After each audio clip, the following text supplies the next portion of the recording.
Yay! I made it to 100 episodes, and I feel like that I should be doing something for this, but I can't think of anything in the moment. So you might have to wait for episode 101 or check out my social media and see if I am doing anything to celebrate for this and if I have any offers for you. And if I do, I will update the podcast notes. And if you're listening to this live, you might be able to jump on board, whatever it is I am doing to celebrate 100 podcast episodes.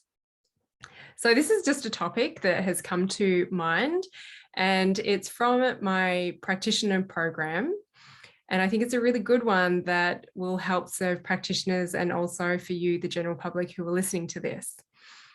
And the question was, is it okay to do release work, which is what I teach, or emotional work when someone is pregnant? So I've said it enough times, and I think I want to share it now on the podcast with you. And I definitely have a few viewpoints from this. And it really depends on your comfort level as a client and how safe you feel, and also the experience level of a practitioner that you see. So I'm simply going to be sharing my experience having worked with pregnant people and how my work has evolved. And in short, I will work with pregnant people. And I've got a really great podcast with the lovely Cynthia Mansfield, who is an amazing woman. And we did work together while she was pregnant, and we talked about some of the hard stuff that I guess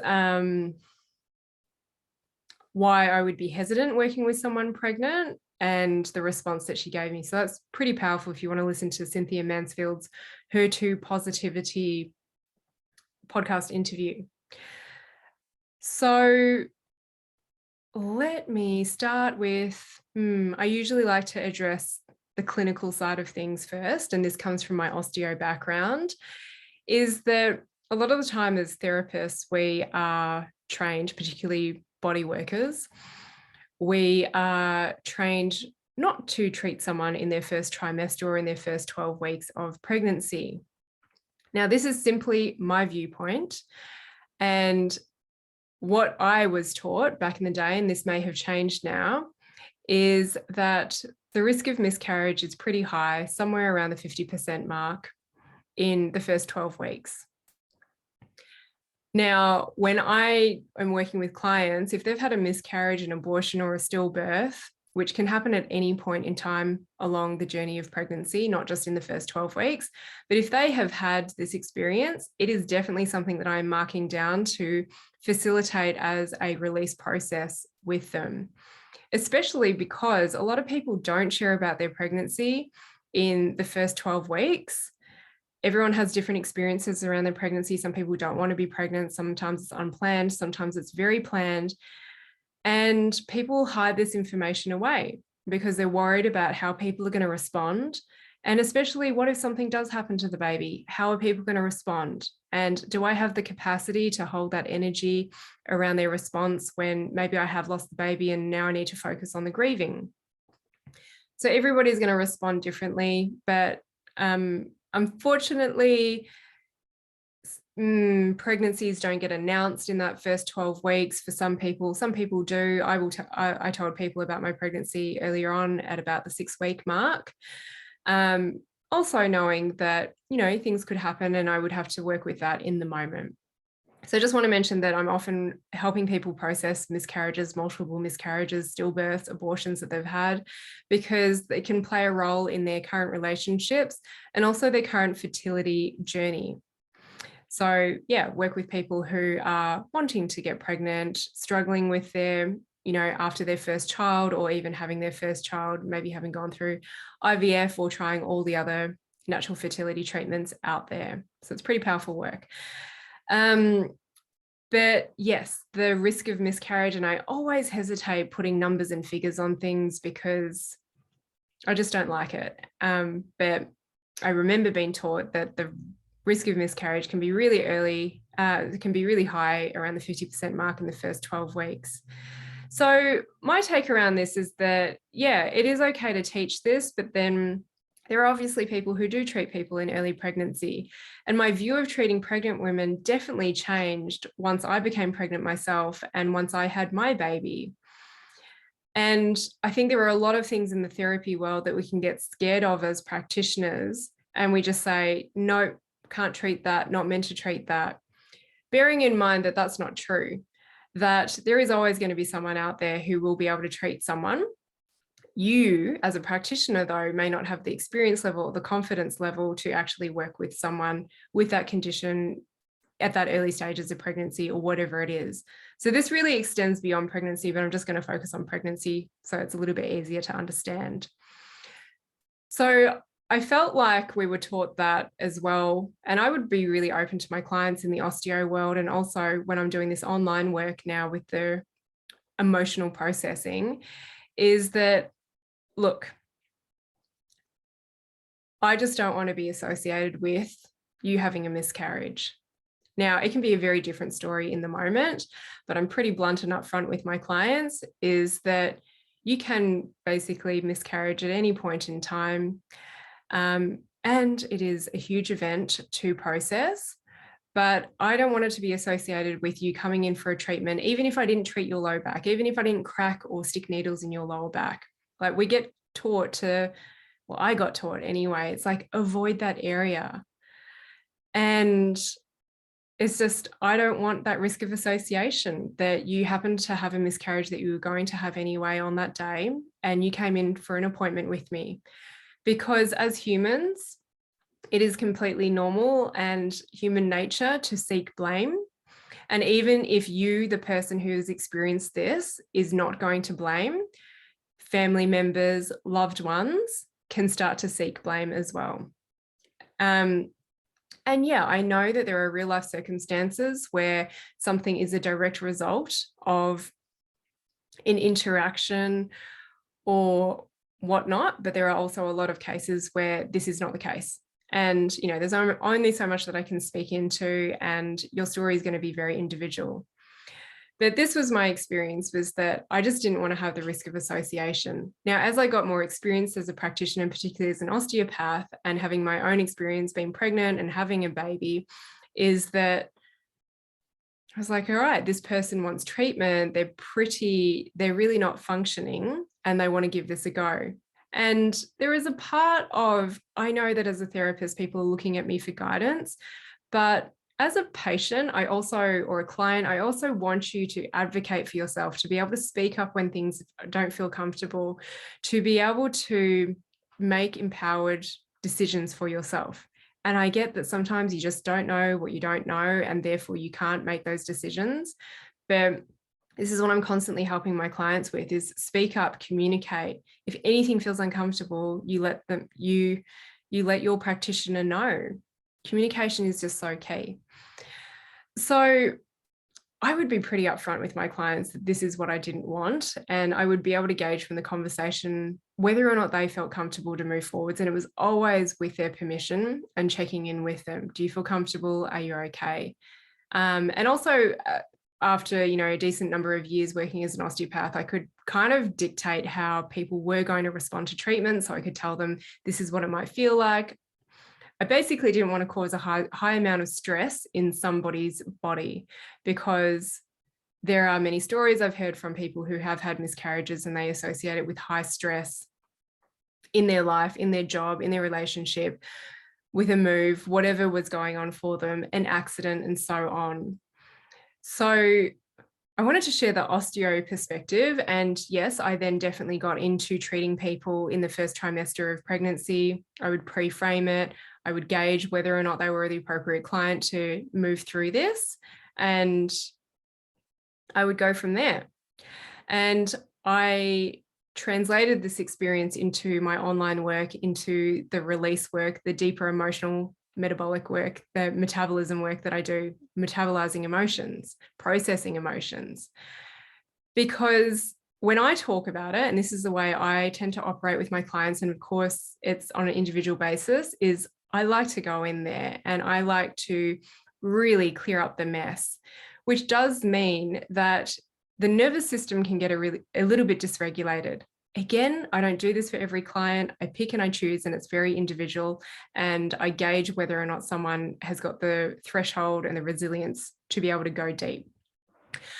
But yeah, this is therefore a valid question. And my practitioners get to experience in my emotional body practitioner training that I facilitate a release on them. And a lot of them are like, oh my gosh, this is so full on. This is intense. I watched the other ones, then you see how wiped out they are for a couple of days. And so therefore, like, is this work safe to do on pregnant women? And this is where, if you're a practitioner listening to this, you have got to gauge your confidence and your experience, and you've got to communicate clearly with your clients and have a really good relationship and be aware that there are risks with everything. And are you willing to take that risk? As a client, I'm going to go into a little bit more. So my preference is always to work with someone before they get pregnant, before they have their first child, before they have their next child, their third one, their fourth one, their fifth one, or however many kids they plan to have. Now, some of you are listening and you're like, damn, I'm already pregnant. I've just had the baby. I have already had the baby and I haven't done this work. And that's okay. It is never too late to do this. The best time to start is now. There is never a good time to do the emotional work, just like there isn't really a good time to have a baby. You can plan the hell out of it. You can have an unplanned baby and you just run with it. But my ideal time to get people, and why I want to send this message out there, is before you go on your fertility journey, your pregnancy journey, whatever that might be for you. Because I talked about it on a recent podcast about my experience with Vipassana meditation, was that Gav and I wanted to go and sit a Vipassana meditation course because we knew that we were going to be in the best mental state possible that we knew at that point in time. And then we were going to conceive this baby and put all of this good energy and vibes into this baby. So it was all about giving Violet the best start to life that we knew at that point in time. Now, I talk about why we didn't conceive straight after and what took priority instead. But if you can clear up your emotional state as much as working on your physical and physiological state, because that's what a lot of people will do. They will go and see a naturopath and they will do the preconception care to get their hormones balanced, get the sperm going, and have this healthy baby and get their gut microbiome in balance. That's great, but your emotional health is really big too. And I say this because I work with a lot of clients who know that their mum was under high stress while they were holding the pregnancy. They had traumatic experiences that perhaps got passed on to them, and they are now doing the work 20, 30, 40, 50, 60 years later to process these experiences that they had in the womb, in utero. So doing the emotional work first, that doesn't mean that you're not going to pass anything on to your child or any stress events, but I think that you're going to give them a better start to life.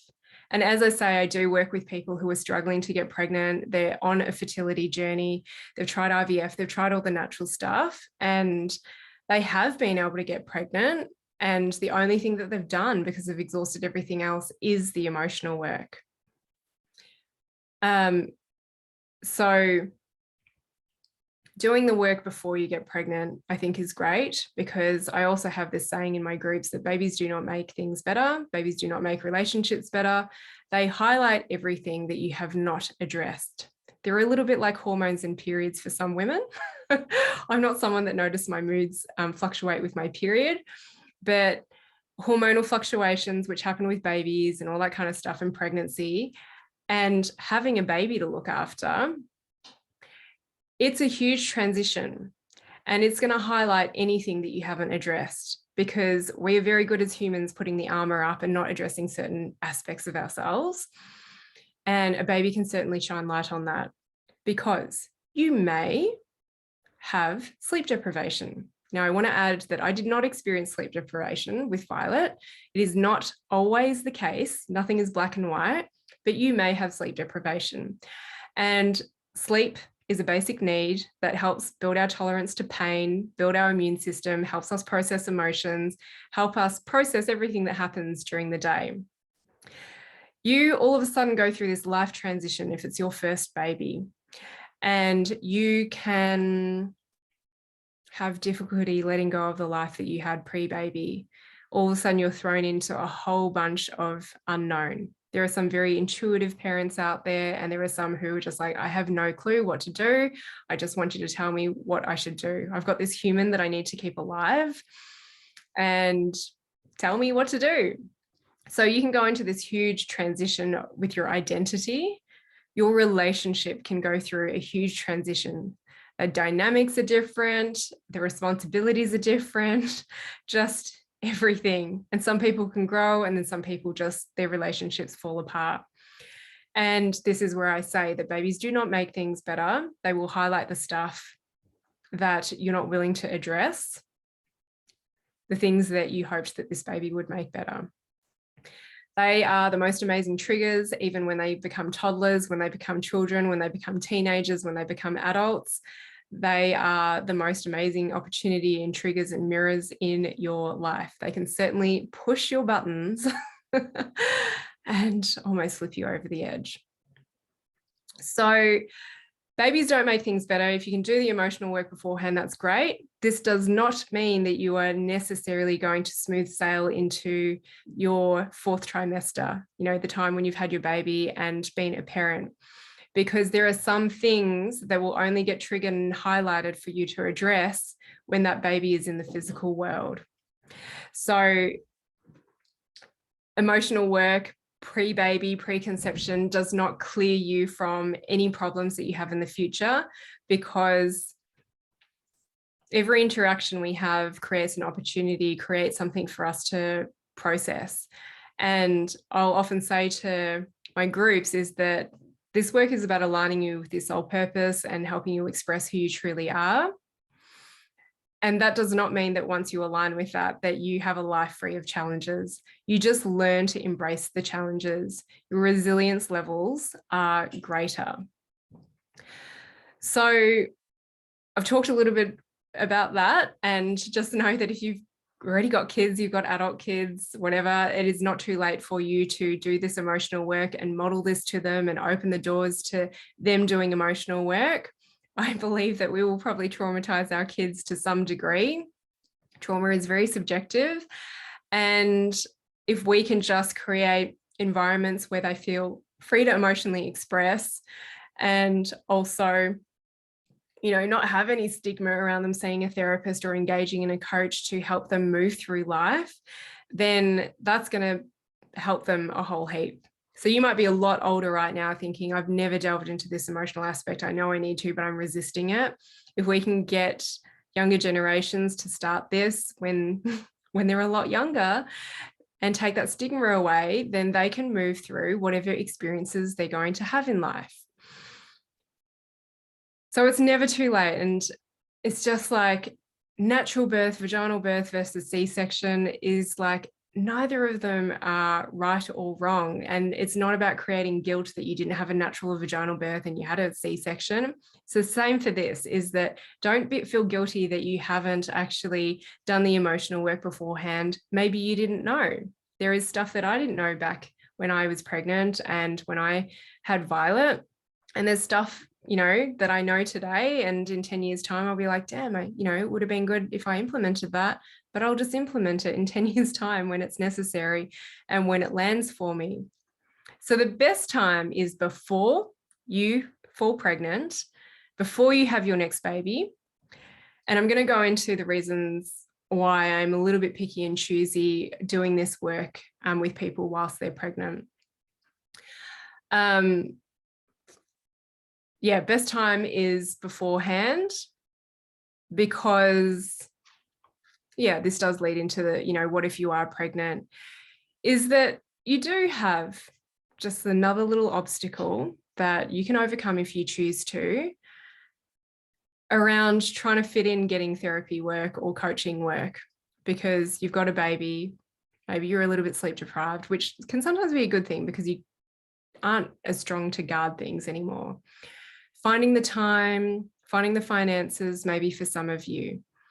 So it's not impossible. And I know it's not impossible because I've worked with people at this level, but For me, I talked a little bit about on the Vipassana podcast is that I wanted to work on my gut health, and there were a whole heap of herbs because I wanted to take the natural route this time around.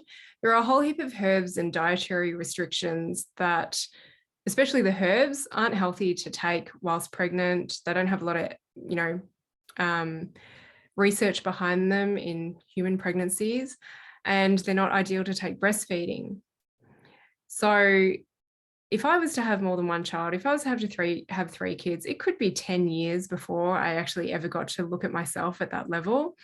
And, this was part of my journey with having Violet, is that I wanted to give her the best start to a healthy gut microbiome. And I did not have a healthy gut microbiome. I was having all sorts of issues. And I knew that I was going to pass that on to her, particularly if I had a vaginal birth, which I did. So, how long do you want to prolong this? And some people will do this with babies, trying to find the perfect time to have a baby. So what happens if someone approaches me and says, I'm pregnant, I need to do this work? And the lovely Cynthia, thank you for sharing that podcast with me. I recommend you go back and listen to Cynthia Mansfield's podcast, because she is someone who approached me, and halfway through our call to check in with one another if we can work together, I found out she was pregnant. And I asked her some hard questions, which maybe you as a practitioner, if you're listening, would be like, oh my God, I wouldn't ask that. But this is for any client that I work with when I'm pregnant, is I'm going to be gauging what state are they in, because some people are just not in a good state. They cannot function. They can't look after their kids. They just cannot move through life. And, where are they at? Because they could almost be at a tipping point. So yes, emotional processing work, depending on how deep and how hard you go, can cause high stress, and it can cause nervous system dysregulation. And why I like to work with people over consecutive weeks in the early stages is that the nervous system does regulate. And part of that is the safety that I create and the communication and access that people have to me in those early weeks to receive support when things are just going haywire. Their emotions are all over the place. Maybe their body issues are flaring up and they just feel like they're losing control because they've tried to control their emotions for so long. So I'm definitely a little bit more tentative working with pregnant people. But this is where my client has to take responsibility, that they have to feel safe throughout the process and maybe have a little bit of an idea of when things are going to feel a little bit wobbly. So again, I don't want the risk of association. And yes, processing your emotions can cause a level of stress in the body that may lead to undesirable events, but also risk of association. Was that going to happen anyway? And it had nothing to do with it. And then the human within us, the human in our loved ones, want to seek blame and find reasons as to why this happened. So part of how I choose whether or not I work with someone who's pregnant is what level of emotional work have they done beforehand? What current state are they in? Do I feel comfortable and capable to support them? But I have worked with some clients pre-first ever baby or pre-subsequent pregnancies, and it's been much easier to do the work on them beforehand, and they're familiar with the process, they're familiar with how their body responds, and they therefore feel much safer and their nervous system is more regulated when they are pregnant. So yes, there is definitely a place to do emotional processing, metabolize your emotions, have facilitated release emotional work when you're pregnant. But we are all individuals, and you've got to take your individual circumstances into consideration. You've got to take in your practitioner's level of experience and confidence with this work and where you are at. So there are some people where it's like, I do not feel comfortable doing this work with you whilst you were pregnant. And there are some where I'm like, yeah, let's go for it. Now, the thing is that once I move through the first few weeks with my clients, if I'm working with them one-to-one, is that after that, it can be very hard to dysregulate their nervous system with processing hard events in their life. But again, if we don't have something that we're trying to protect or, tiptoe around or be very cautious about, it's much easier to dive in. So there is a time and place to be doing processing when you're pregnant. If you're hearing this before you fall pregnant, it would be ideal if you start beforehand, especially if you know that you've got some stuff. You may not know that you've got some stuff until you have the baby, and that's okay. That's just you're honoring your timing. I want to add to this is that I often meet people who are like, I want to have a baby. I've been trying to have a baby and I want one now. I'm like, well, my approach would be that we do the emotional work and you actually just put it on hold for, maybe the first 5 weeks, if not 3 months. And we're often addressing some of the physical and hormonal stuff. Maybe they're working with another practitioner and I will work alongside other practitioners. But what's really challenging for me that I've seen is that they're on such a mission to have a baby that asking them to take 4 weeks, 6 weeks, 12 weeks off to work on themselves is just too much because they feel like they're losing 3 months of their time. Yet I still see them 6 months, 9 months, 12 months down the track, and they do not have this baby. Now, it may not be the emotional work that was the missing piece, but for me, I would have preferred to maybe use that time. It could be as little as 4 weeks if I'm ready to dive in, and exclude that as part of the journey. And I say the emotional work is so important because if you've listened to any of my other work, is that I have now come to see the power it has to shift physiological issues in the body. So hormonal imbalances, deficiencies, and so on. So that's my share, my 100th episode on whether or not you can do this work when you're pregnant. And hopefully this serves some information for you as practitioners and also for those of you who might be wanting to explore this work. You are on a journey to fall pregnant. Just know that it never is too late. And I try and cater for people at all levels. And of course, these conversations can dive a level deeper when we end up working together in a group program, practitioner program, or one-to-one. So you should be able to find all those links on my website if you want to explore what's on the go. Otherwise, Instagram is where I am most active when I choose to be active, to share with you what is coming up in this moment in time. So I hope you're all having an amazing week, and dive into the world of emotions, the dark side, the light side, and learn to walk with it all. Bye.